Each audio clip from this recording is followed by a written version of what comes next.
So we started with the concept of chemical energetics.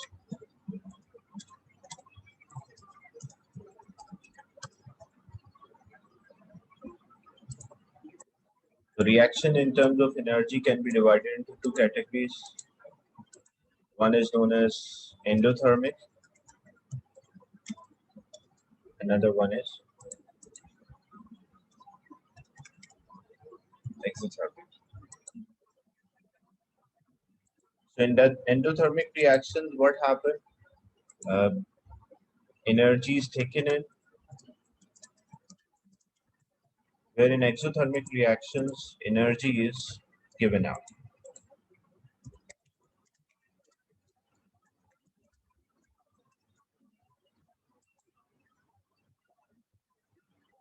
And if a reaction is endothermic, the bonds will break. If reaction is exothermic, the bond will form. So bond forming is exo and bond breaking is endo. What we'll observe the surrounding temperature decreases, and what we will observe if a reaction is exothermic, the surrounding temperature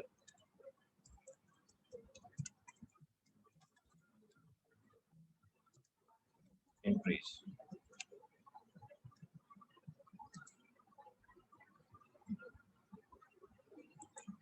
This is just a quick revision. It's not re-explanation, just a quick revision of the yesterday's topic. Then we'll move on to discussion of the last week.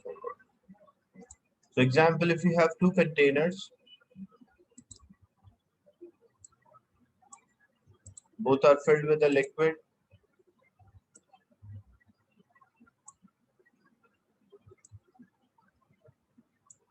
and there are reactant particles such as A and B.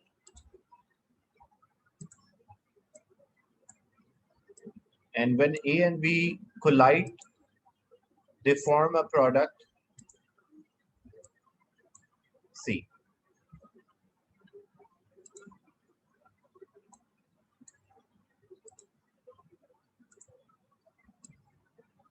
And same way, if you have another container having particles say C and D,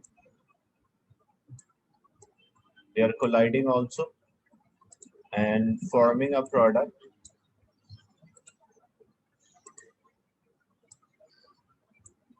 E.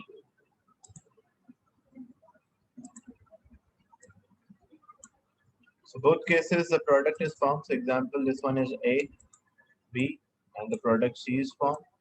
And here C and D and product E is formed. So what happened if the reaction is endothermic? The endothermic reaction take energy from the surrounding. So what is the surrounding? This liquid is a surrounding for them. So endothermic reactions absorb energy from the surrounding. So as the reactant absorb energy from surrounding, they will form the product.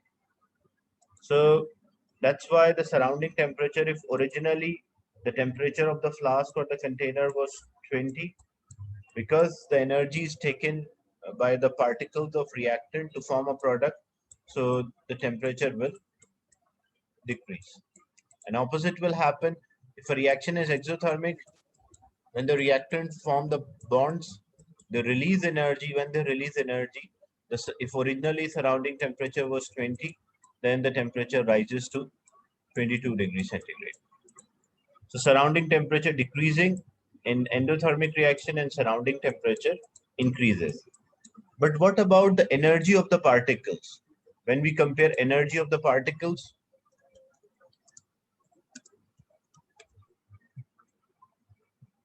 so we have reactant and product.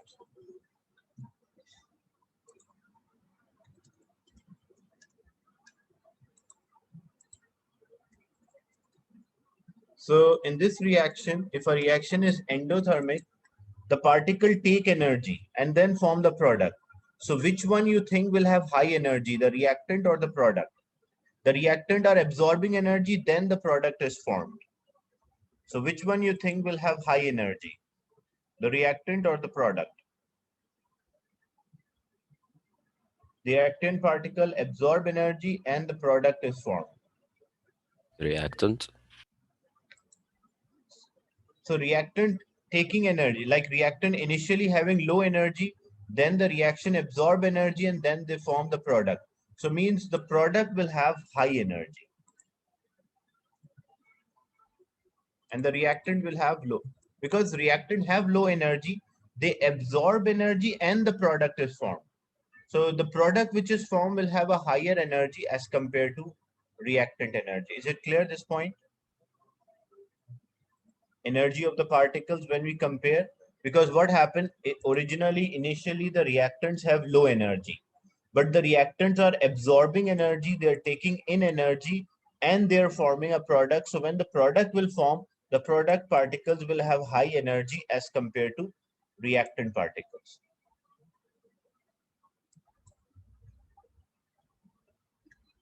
So the substance which start up the reaction, like example, in this reaction we have A and B and they're forming a product C. So on the left hand side,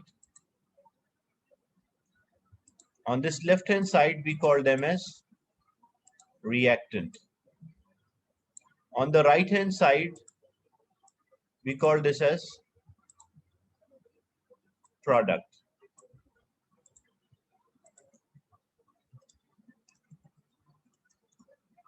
So reactants are absorbing energy and the product is formed. So that's why the product which is formed will have high energy as compared to that of reactant in endothermic reaction. Same thing in exothermic reactions when we compare the energy of the particles.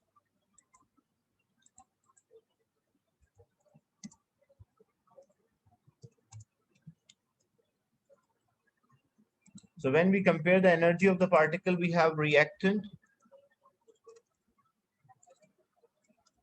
and product. So as the reactant are releasing energy, giving out energy, and then they're forming a product. So reactant loses energy, then the product form. So in this case, the product will have low energy and the reactant will have high energy because the reactant lose energy and then they form the product. Is it clear? So you have A and B and they're forming a product C.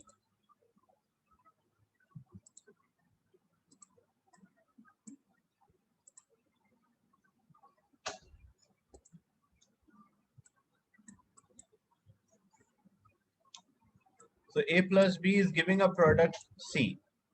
If a reaction is, if I say, for example, if A is having energy of 10 joule, joule is a unit of energy, B is also having energy of 10 joules. So both A and B have energy of 10 joule. If the reaction is endothermic, endothermic means the particle take energy to form, to collide with each other and form a product. So in endothermic reaction, the particle absorb energy.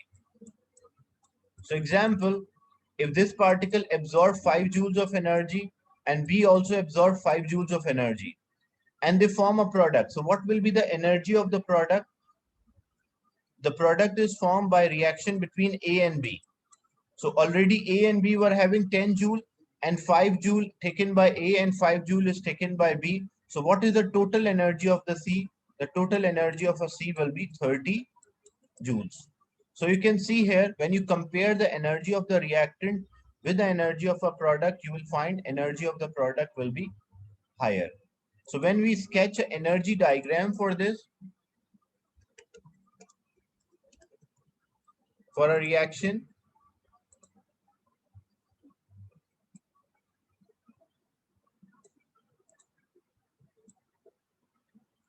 so if we make energy diagram, on y-axis we have energy and on x-axis the time. So reactants have low energy and the product is having high energy.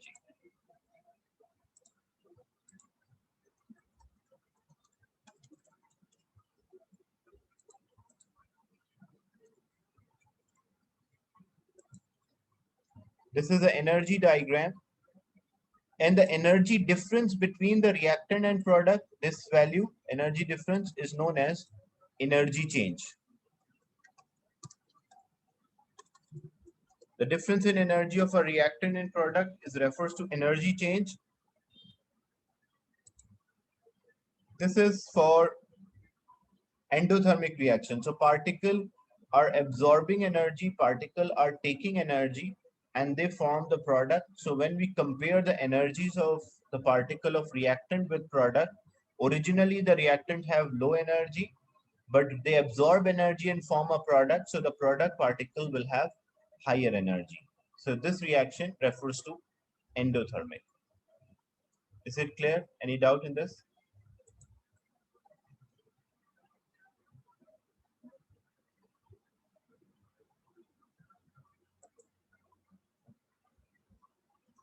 I take the screenshot of this.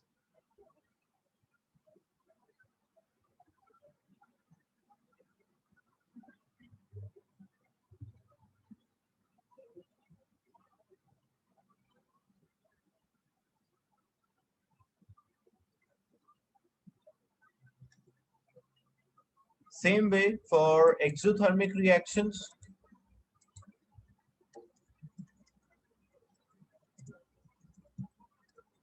Reactions in which the energies release or particle release energy. So we have example, these are the reactant particles.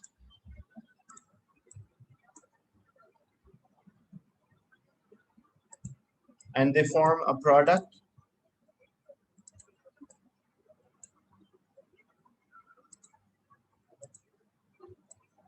Say A, B, and C is the product. In exothermic reactions, the particle release energy. Example, if A was having 10 joules, B was also having 10 joules. But when the reaction occurred, they release energy. A releases 2 joule, B also releases 2 joule. So when it will form a product, when the product is formed, so originally A was having 10 joule of energy, B was having 10 joule. But out of 10, A releases 2, and out of 10, B also releases 2. So what is the energy of the product? The energy of the product will be 16 joule, because energy is lost to the surrounding. So when we compare the energy of a reactant with the energy of a product, so overall energy of a reactant, what was the total energy? 10 joule for A and 10 joule for B.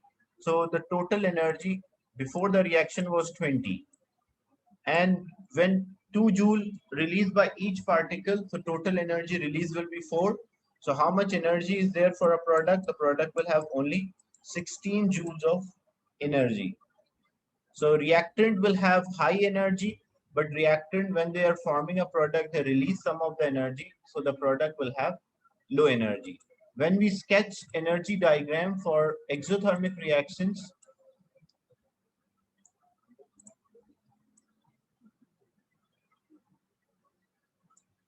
energy is on y-axis,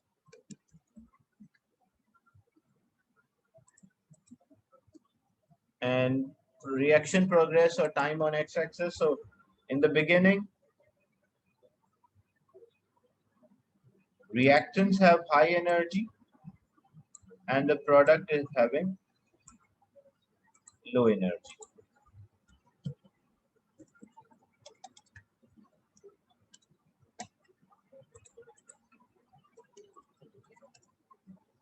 And when we draw an arrow to show the change in energy, it's from reactant to product, and this part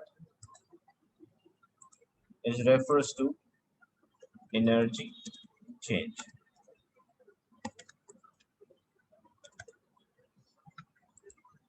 Is it clear? The energy diagrams for endothermic and exothermic reactions. So in endothermic reactions, reactant have low energy, product is having high energy. In exothermic, it's opposite. Reactants have high energy and the product is having low energy. That's how the energy change occur, because in endothermic reaction, the particle gain energy from the surrounding. That's why the surrounding temperature decreases. But in exothermic reactions, particle release energy to the surrounding. So energy is released to the surrounding. That's why the surrounding temperature will increase or rise. Any doubt in this?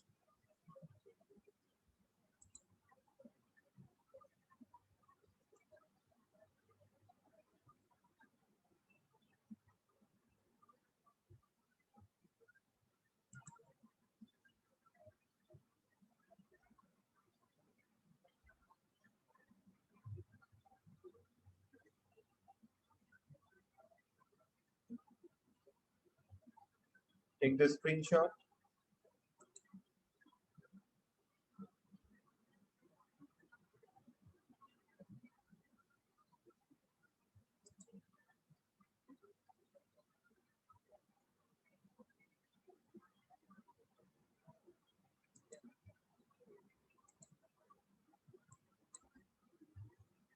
Then examples of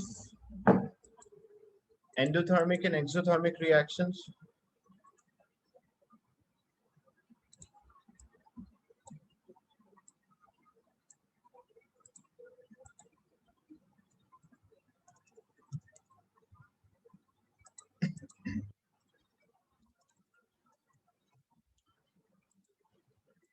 Uh, Such as thermal decomposition. Thermal decomposition, how you can identify that the reaction is a thermal decomposition? If there is only one reactant, then you can identify it's a thermal decomposition reaction. Example, if I say you have calcium carbonate, CaCO3, you supply heat energy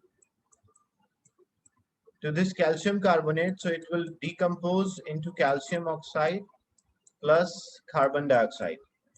So this reaction, thermal decomposition reactions are always endothermic, they absorb energy. And how you identify that the reaction is thermal decomposition? You will always find only one reactant is there. So if calcium carbonate, I supply heat energy, it will give calcium oxide plus carbon dioxide. So the reaction is endothermic, because by the help of heat, we break or we decompose the substance. Same thing, if we have, say, calcium hydroxide, we supply heat energy, so it will decompose into calcium oxide plus water. Again, this reaction is also thermal decomposition. Why? Because you can see only one reactant is there, and how you convert this reactant into product? By the help of heat.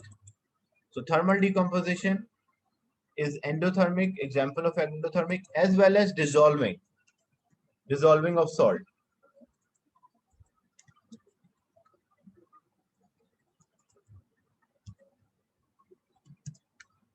So when you add salt to a container filled with water, the reaction is always endothermic. How the reaction is endothermic? Example, you have a container, and this container is filled with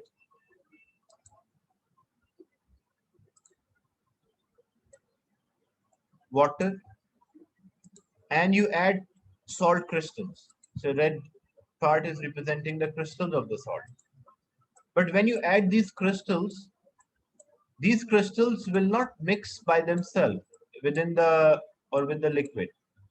So what you have to do, you have to stir.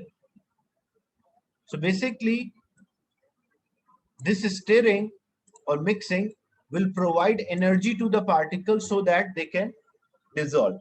So for dissolving, you have to supply energy. How you supply energy? By stirring. So two examples of endothermic reaction. Number one is a thermal decomposition, in which the substance decomposed by the action of heat. The second one is dissolving of a salt. Examples of exothermic reactions, such as combustion or burning fuel.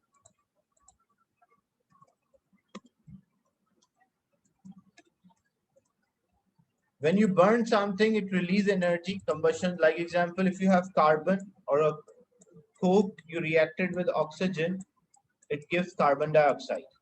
So when the carbon dioxide is released here, it will give out heat as well.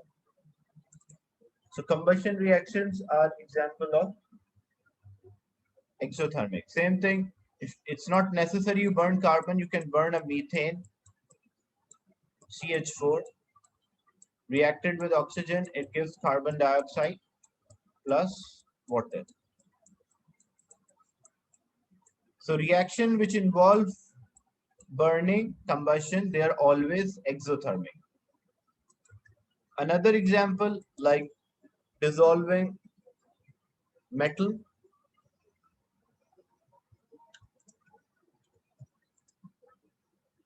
in water or acid. If you add metal to water or you add metal to acid, the reactions are also exothermic. Example, if I add sodium to water, it will give sodium hydroxide.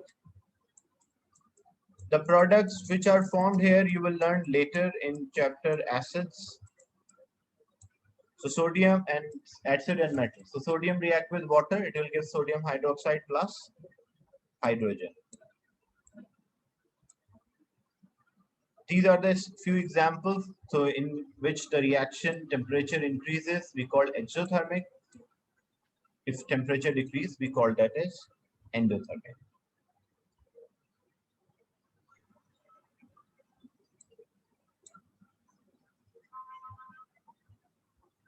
You don't have to memorize these examples. This is just for an idea that the reaction can be endothermic or reaction can be exothermic. Same thing, there are certain physical changes.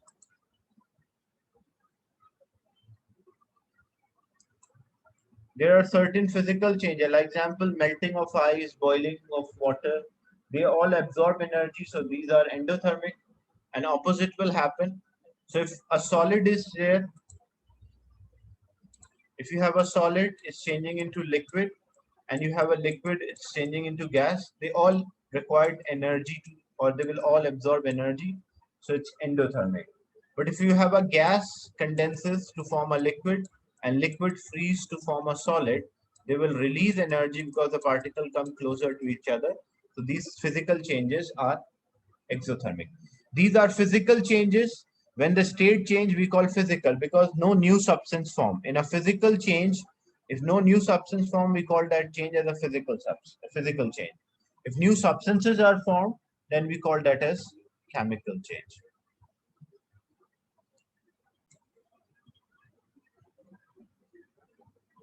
Okay, some questions related to the yesterday's topic in which we discussed how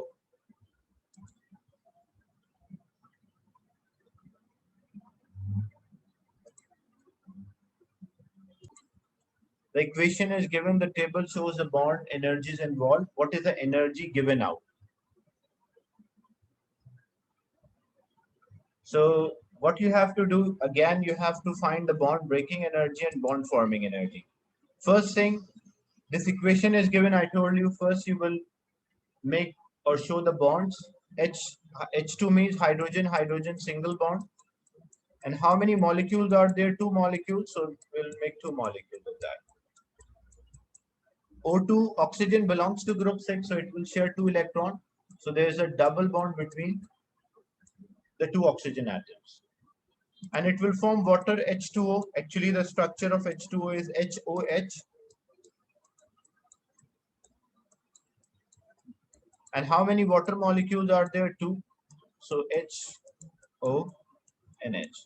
This is first, you make separate as in or show the structure of reactant and the product molecules. Then the bond breaking energy. So the bonds which you are breaking hydrogen, hydrogen single bond. And how many of them you are breaking? Two. Plus you are breaking oxygen, oxygen double bond. That's a bond breaking. So 2 hydrogen single bond is 436.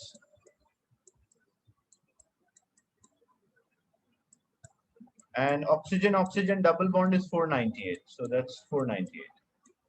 What's the answer for bond breaking energy? 436 times 2 plus 498.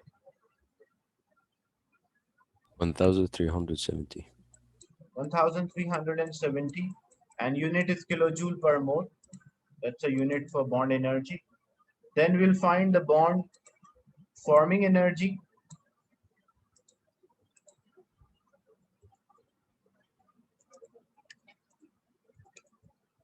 So the bonds which are formed here, because OH1, 2, 3, 4. So there are 4 OH bonds are there in 2 water molecules. One water molecule, there is HO or OH does not make difference. So one water molecule contain 2 bonds, and 2 water molecule contain 4 bonds. So this will be 4 multiplied by bond energy for OH is 464. So this is 464. What's the answer? 4 multiplied by 464? 1856. 1856. Now to calculate the energy change, it's bond breaking minus bond forming.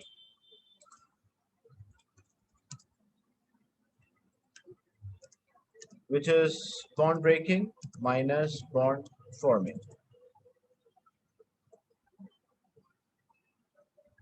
So bond breaking energy in the question is given 1370, where bond forming energy is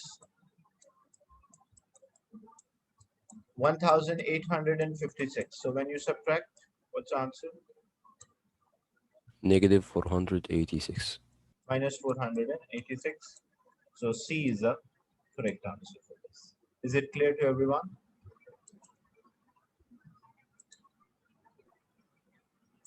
So we calculate the bond breaking energy.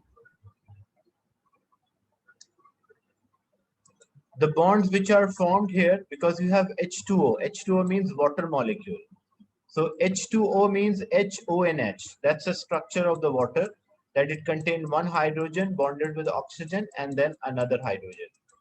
So one water molecule contains 2 OH bonds. This is one and this is second. If there are 2 water molecules, so total number of OH bonds present in the product side are 4. 1, 2, 3, 4. That's why it's 4 multiplied by 464, which will give 1856. And then bond breaking minus bond forming, you will get the energy change.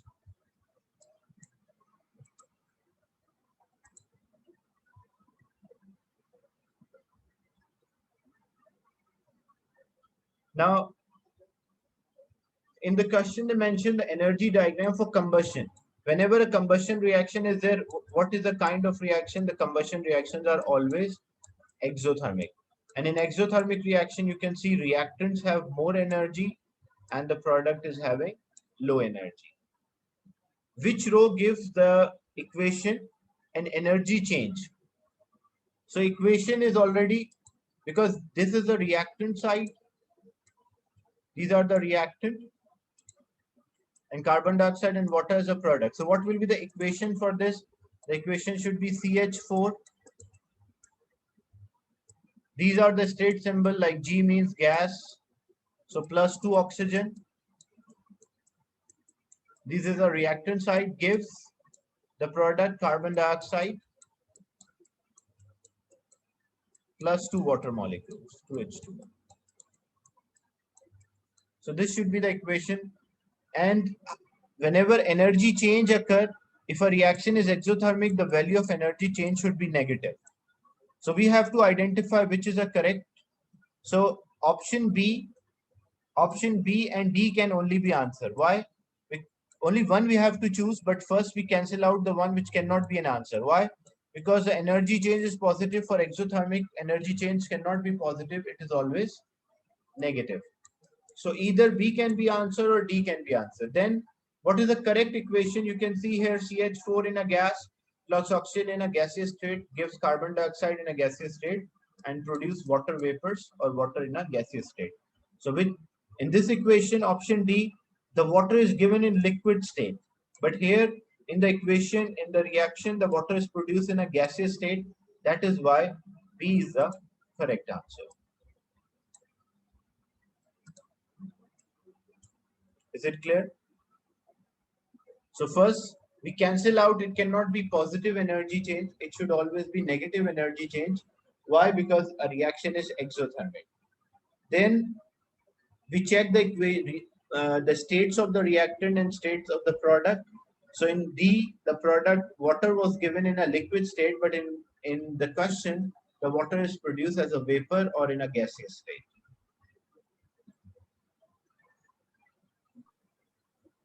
Any doubt in this?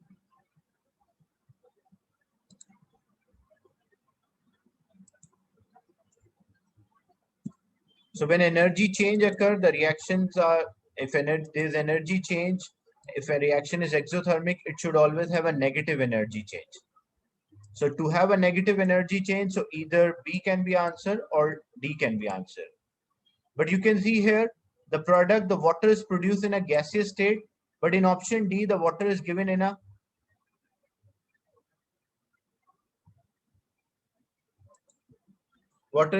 liquid state. That's why this cannot be an answer.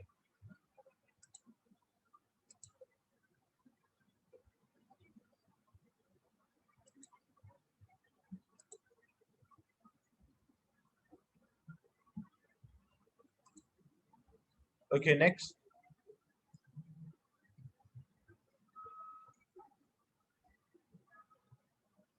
This we did as a question.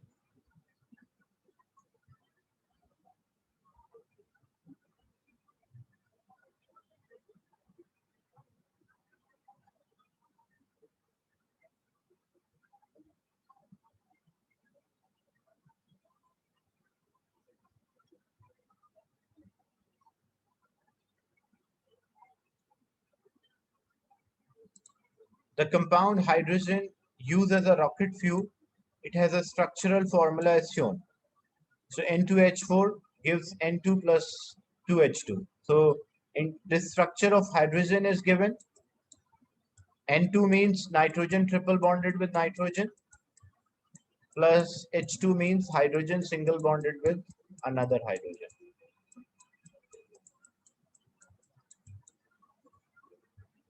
So what you have to do, you have to identify the bond breaking, because this is a structure is given for N2H4.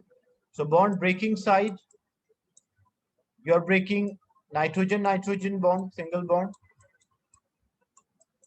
only one of them, and you are breaking nitrogen-hydrogen bonds, 1, 2, 3, and 4. So there are 4 nitrogen and hydrogen bonds. That's a bond breaking.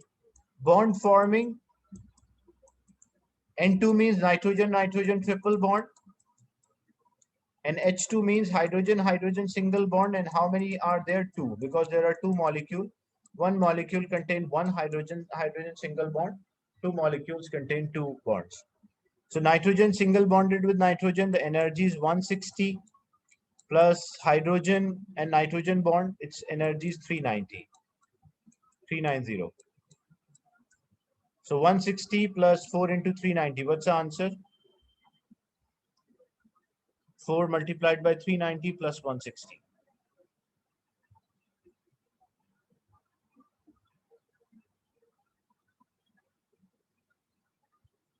Yeah, what's the answer? 160 plus 4 multiplied by 390. 1720. 1720.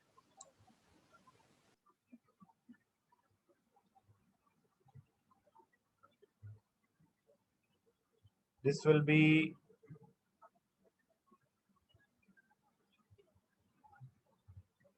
what about nitrogen-nitrogen triple bond?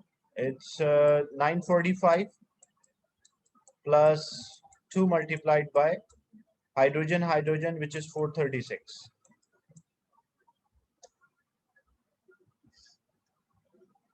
What's the answer for this? 1870. 1870. And this was 1720. 20. Yeah. And when you calculate energy change, just take a difference, 1720 minus 1008. Yes? It's 1817, 1817. Okay, 1817.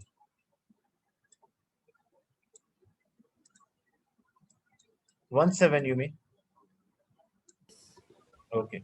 So when you subtract, you will get bond breaking minus bond forming. So you will get the answer as minus 97. Is it clear?